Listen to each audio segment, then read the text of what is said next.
Oi, meu nome é Gabriela, eu sou a responsável pelos nossos encontros de redação e a aula de hoje ela vai ser sobre tipos de agente da proposta de intervenção. Eu escolhi focar nos agentes porque não queria trazer aqui modelos prontos de propostas de intervenção.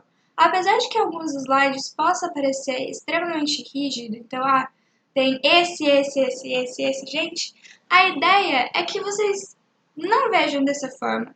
Claro, é importante elucidar, apresentar alguns exemplos de agentes, mas não num caráter obrigatório de preciso usar este aqui, mas sim para nortear algumas ideias de quais são possíveis agentes, mais uma apresentação num caráter recomendatório e que incentive vocês a refletir sobre isso, de quais poderiam ser os agentes e por que agentes e não proposta de intervenção no geral, né? Eu acredito que os agentes eles centralizem muito do que a proposta vai oferecer. O agente vai depender de qual agente a ação, né? A ação, que é o que você vai fazer na proposta de intervenção, o que ela propõe, ela conversa muito com o que determinado agente pode vir a oferecer como uma mudança, né? Qual que é o poder que esse agente tem. Eu acho isso muito importante da gente conversar. E eu também acredito que o agente vai nortear não só a ação, mas como ele pode, né, colocar na prática esta ação. Eu acho que o agente centraliza bem quais são os possíveis rumos que uma proposta de intervenção pode tomar. Então, espero que eu tenha explicado o porquê de tipos de agente, então tipo de proposta de intervenção. Seguindo, claro, o modelo Enem, que é o que pede a proposta de intervenção. Esse slide, ele ele apresenta alguns agentes de proposta de intervenção. Retomando o que é agentes, os agentes, eles são os responsáveis por colocar a proposta de intervenção na prática. São eles que vão encabeçar o que a proposta está sugerindo. Quem irá colocar na prática? Acho que eu estou ficando um pouco redundante agora. Entendam que apesar de esses aqui serem os muito comuns dentro do parágrafo final, que é a proposta de intervenção, eles não são os únicos e há várias especificidades dentro deles. Falei certo? Mas vamos um pouquinho. Governo, a mídia e a escola, a gente vai falar nos próximos. A sociedade também. Então eu vou meter mais agora a ONG, ao indivíduo, a iniciativa privada e a família de maneira geral neste slide. As ONGs, elas são instituições sem fins lucrativos. As ONGs elas atuam na onde há uma falha do governo, por assim dizer. Então, quando a sociedade está com alguma problemática que não foi solucionada, as ONGs elas auxiliam na contenção de danos ou trazendo uma melhora. Elas representam papéis que não foi logrado a solução ou que apresenta alguma deficiência. As ONGs elas podem atuar de diversas formas, tanto em parceria para campanhas de conscientização, como recebendo ou doando contribuições financeiras para o desenvolvimento de algum projeto, e elas podem ser muito interessantes nesse sentido dentro da proposta de intervenção, como um agente. Também acho interessante pensar que nenhum desses agentes, ou algum outro que você, por exemplo, possa saber, podem resolver o problema por inteiro. Então é importante essa parceria entre diversos agentes, em diversas esferas, para que possa ter um alcance mais amplo dessa proposta. O indivíduo, ele, por si só, consegue fomentar mudanças dentro do seu círculo, né? Mas também é importante pensar que o indivíduo por si só não muda nada. Então ele precisa também estar em parceria. Não vamos ficar muito no que o indivíduo pode fazer, porque são ações que eu posso tomar para resolver tal problema. A iniciativa privada, ela também pode aparecer em colaboração com alguma outra. Claro que também é importante pensar que a iniciativa privada não vai oferecer uma solução de bom grado, tipo, olha aqui, deixa eu resolver seu problema, né? Então é importante pensar que ela teria algum benefício com isso. E isso deve estar presente dentro da sua proposta de intervenção. Eu vou ter um exemplo mais pra frente, mas, trazendo ele aqui agora, na redação de 2019 do Enem, né, a proposta de redação de 2019, que foi a democratização do acesso ao cinema no Brasil, muitas pessoas proporam como uma proposta de intervenção,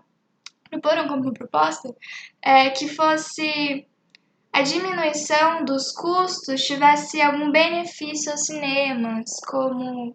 Agora não vou me lembrar de cabeça, não devia ter iniciado o exemplo, mas acho que deu para entender, né? Não precisa me estender nisso. A família, ela tem um caráter muito importante na formação do indivíduo, na percepção que ele vai ter com o mundo e nesse caráter de... Ai, como eu posso falar? De formação ética, do que o indivíduo vai considerar certo ou errado, isso vem muito de casa. É claro também que a família ela não vai, por si só, conseguir resolver um problema. É importante que esteja inserido dentro da sociedade, dentro de uma realidade que não se apresenta sempre de mesma maneira para todos os cidadãos de determinado lugar. Então, também é importante pensar que alguns problemas eles podem vir de relacionamentos dentro da família e por isso, por si só, ela não pode resolver muita coisa. Acho que isso foca muito em todas as esferas. Elas por si só não resolvem nada. Precisa ter uma colaboração entre as outras. A escola, a sociedade, o governo e a mídia, a gente vai falar nos próximos slides. O governo, o que a gente tem que falar sobre o governo? É importante que não seja só o governo, mas sim que você direcione isso. É importante por quê? Porque os corretores eles estão cobrando propostas de redação mais elaboradas. Então, uma proposta de intervenção mais elaborada, com uma especificidade do que você vai fazer e quem vai fazer, né? Pensando no agente. Então, é importante pensar no quais são os poderes, né? Os três poderes, o que eles podem propor, o que um ministério em específico pode auxiliar e não de maneira genérica citar o governo. Também pode pensar que pode ser o governo, pode ser o estado, pode ser o município, né? Importante essa orientação. Aqui eu coloquei, né? Quais são os três poderes. Poder legislativo, que é responsável por elaborar leis com base na Constituição e fiscalizar o executivo. O poder executivo, que é responsável por aprovar ou não as leis e implementá-las. E o poder judiciário, que é responsável por interpretar as leis, fiscalizar o cumprimento delas e analisar se elas seguem ou não os princípios constitucionais. Não é obrigatório colocar eu vou falar sobre tal, vou colocar o poder legislativo. Não, mas só especificar, era mais essa ideia que eu queria trazer comentando sobre o governo. A mídia, ela tem um alcance muito grande. A mídia ela pode ser tanto as rádios, quanto as TVs, ou quanto as redes sociais. E o alcance é muito grande e a influência também é. Então é importante pensar que elas são um meio de comunicação utilizados para transmitir mensagens e mensagens que terão um alcance muito grande e uma importância muito grande, certo? O telespectador ou a pessoa que receberá essa mensagem, terá um peso muito grande do que essa mensagem transmite. Elas podem atuar, por exemplo, na promoção de informação, né, campanhas educativas, ou como canal de comunicação entre o governo e a sociedade, com propagandas e informes educativos ou de conscientização. Também é importante pensar que o âmbito educacional ele pode ter várias divisões. Então, pode ser tantas escolas privadas ou públicas, pode ser centros técnicos como a ETEC, centros técnicos, mas como a ETEC ou a universidade. Então, é sempre importante esse pensamento de vou falar sobre o âmbito educacional? Qual? Vou falar sobre os alunos, vou falar sobre os professores, para quem que eu estou direcionando? Eu acho que isso também é importante pensar. A escola está diretamente ligada à construção e ao reconhecimento de saberes, pode propor palestras, oficinas educativas, criação de disciplinas, aprimoramento do conteúdo e um papel fundamental na conscientização. A sociedade ela atua mobilizando grupos e fazendo pressão popular para que iniciativas sejam tomadas. Então, a sociedade em geral ela tem uma importância muito grande em como será lidado este problema. Pode propor tanto a criação de espaços para discussão, então debates entre as pessoas, e a conscientização dos cidadãos. Aqui eu trouxe 2 exemplos. Eu vou só dar uma conferida de quanto tempo de aula a gente tá. Eu acho que eu não vou ler os 2 para que não fique muito pesado. Então eu vou ler esse aqui com vocês, porque eu achei que ele abarca vários tipos de agentes diferentes e eu gostei do modo como foi feito. E eu vou comentar bem superficial, não farei a leitura com vocês, mas apresentar aqui um exemplo, caso vocês queiram ler, da Amanda Rocha, que ela colocou vários agentes. Ela colocou a iniciativa privada, os estados e municípios em colaboração. A proposta da Amanda Rocha era sobre a democratização do acesso ao cinema. E ela também utilizou a Ancine, e ela dividiu isso em 2 parágrafos. Então, primeiro tem a iniciativa privada e os estados e municípios, e depois ela apresenta a Ancine como um outro agente com uma outra ação. Farei a leitura com vocês do parágrafo final do Marcos Vinícius Monteiro de Oliveira. Ele fez a redação sobre os desafios da formação educacional dos surdos no Brasil. Espero que seja esse o tema, não tenho muita certeza. Não coloquei aqui. Mas lembrei de colocar o nome das pessoas. Agora elas foram devidamente credicadas, receberam devido crédito. Diante do exposto, cabe às instituições de ensino, o primeiro agente que ele propôs, com proatividade o papel de deliberar acerca dessa limitação em palestras elucidativas por meio de exemplos em obras literárias, dados estatísticos e depoimentos de pessoas envolvidas com o tema que é a formação educacional dos surdos, para que a sociedade civil e os desafios que ele sofre, para que a sociedade civil, em especial os pais de surdos, não seja complacente com a cultura de estereótipos e preconceitos difundidos socialmente.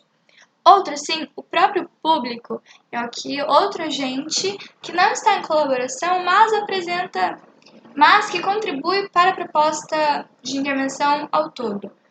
Outro sim, o próprio público deficiente deve alertar a outra parte da população sobre seus direitos e suas possibilidades no Estado Civil, a partir da realização de dias de conscientização na URB e da divulgação de textos proativos em páginas virtuais, como Quebrando Tabu. Por fim, ativistas políticos, e isso eu achei muito interessante, porque não se apresenta, né, como os possíveis agentes ativistas políticos ou influenciadores que a gente vê no Instagram ou streamers do YouTuber, né? E eles podem aparecer como proposta de intervenção, contanto que eles sejam condizentes com os argumentos apresentados. Então, se sintam livres para ter essa criatividade e poder usá-la, e também para não ficar preso àquela rigidez daí, ai meu Deus, preciso colocar o governo, que às vezes a gente começa a repetir, eu mesma, né, apresentei um slide com eles, mas não se sintam presos. Todas essas aulas, elas têm um caráter recomendatório. E eu me divaguei de novo, né? Desculpa, vou voltar à leitura do texto. Por fim, ativistas políticos devem realizar mutirões no Ministério ou na Secretaria de Educação, pressionando os demiurgos indiferentes à problemática abordada, com o fito de incentivá-los a profissionalizarem adequadamente os professores, para que todos saibam, no mínimo, o básico de Libras, e a efetivarem o estudo da língua brasileira de sinais por meio da disponibilização de verbas e da criação de políticas públicas convenientes, contrariando a teórica inclusão da primeira escola de surdos brasileira. Que a gente já comentou sobre a Amanda Rocha. Esta foi a apresentação. O meu e-mail de contato. Eu estou com o intuito de fazer aulas mais curtas, de aproximadamente 15 minutos, porque eu não acho que faça sentido ficar 30 minutos falando sobre macetes ou sobre estruturas de redação. Elas têm um caráter não, mas elas são uma parte do processo. O outro, é claro, é fazer as redações. E importante sobre isso também seria um debate sobre como a gente está fazendo, sobre, isso aqui faz sentido, isso aqui não faz sentido, isso aqui é muito rígido. E faz falta, né? Uma sala de aula. Não que a gente já estive numa sala de aula com o professor, mas faz falta essa conversa, mesmo entre alunos. E só explicando do porquê as aulas serem mais curtas, realmente acho que não faz sentido. Espero que esteja sendo de algum auxílio para vocês. E só relembrando que o mês de outubro teve uma sugestão de uma proposta de redação, que é o vídeo anterior. E eu espero que, não sei, se vocês tiverem disponibilidade, tentem fazer e tentem me dar uma devolutiva. Ou não, se vocês estiverem exercendo redação, não fiquem mais com um BO pra cabeça. Só caso de, pô, tô naquele limbo, faz tempo que eu não escrevo. Uma sugestão. É isso. Espero que vocês tenham uma boa semana. Um ótimo dia. Tchau, tchau, gente.